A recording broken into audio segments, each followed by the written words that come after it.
दोस्तों, आपने कहीं न कहीं यह देखा, सुना अथवा पढ़ा अवश्य होगा कि प्रारंभिक मनुष्य ने यह सीख लिया था कि कुछ वस्तुएं पवित्र हैं और कुछ अन्य अपवित्र। यदि कोई व्यक्ति किसी पवित्र वस्तु को छू दे तो यही माना जाता था कि उसने उसे अपवित्र कर दिया।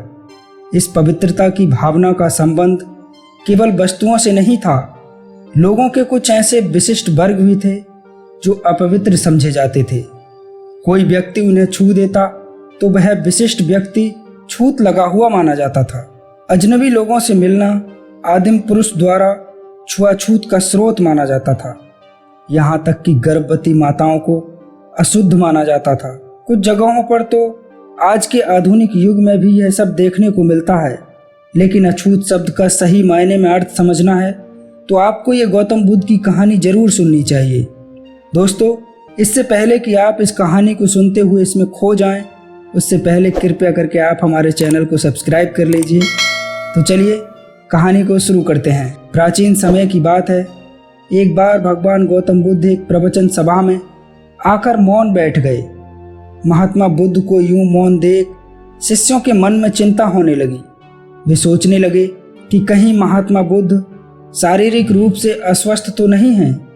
अपनी जिज्ञासा को शांत करते हुए आखिरकार एक शिष्य ने बुद्ध से पूछ ही लिया।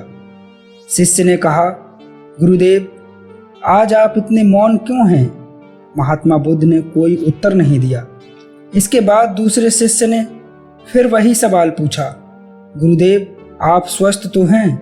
लेकिन महात्मा बुद्ध की ओर से कोई उत्तर नहीं आया और वह मौन ही बैठे रहे। इतने में बाहर से एक व्यक्ति के जोर जोर से चिल्लाने की आवाज़ आई। वह कह रहा था कि आज आपने मुझे धर्मसभा में आने की अनुमति क्यों नहीं दी? उस व्यक्ति के सवाल का भी बुद्ध ने कोई उत्तर नहीं दिया और आंखें बंद करके ध्यान मग्न हो गए। व्यक्ति चिल्लाते हुए बाहर से फिर से वही सवाल दोहरा रहा था कि मुझे धर्मसभा में क्यों नहीं आने दिया जा रहा है। धर्मसभा में उपस्थित महात्मा बुद्ध के शिष्यों में से एक ने उस व्यक्ति का समर्थन करते हुए महात्मा बुद्ध से कहा कि हे भगवान, उस व्यक्ति को धर्मसभा के भीतर आने की अनुमति प्रदान कीजिए। तब महात्मा बुद्ध ने अपनी आंखें खोली और कहा, नहीं, उसे धर्मसभा में आने की अनुमति नहीं दी जा सकती है क्योंकि वह अछूत है। अछूत? बुद्ध के मुख से यह शब्द सुनकर सारे शिष्य आश्चर्य में पड़ गए कि आखिर आज गुरुदेव को हुआ क्या है। वे छुआछूत कब से मानने लगे। सभी शिष्यों के मन में उठ रहे भावों को ताड़ते हुए भगवान बुद्ध ने कहा, हाँ, वह व्यक्ति अछूत है क्योंकि आज वह अपनी पत्नी से लड़कर आया है। क्रोध से जीवन की शांति भंग होती है। क्रोधी व्यक्ति मानसिक हिंसा करता है।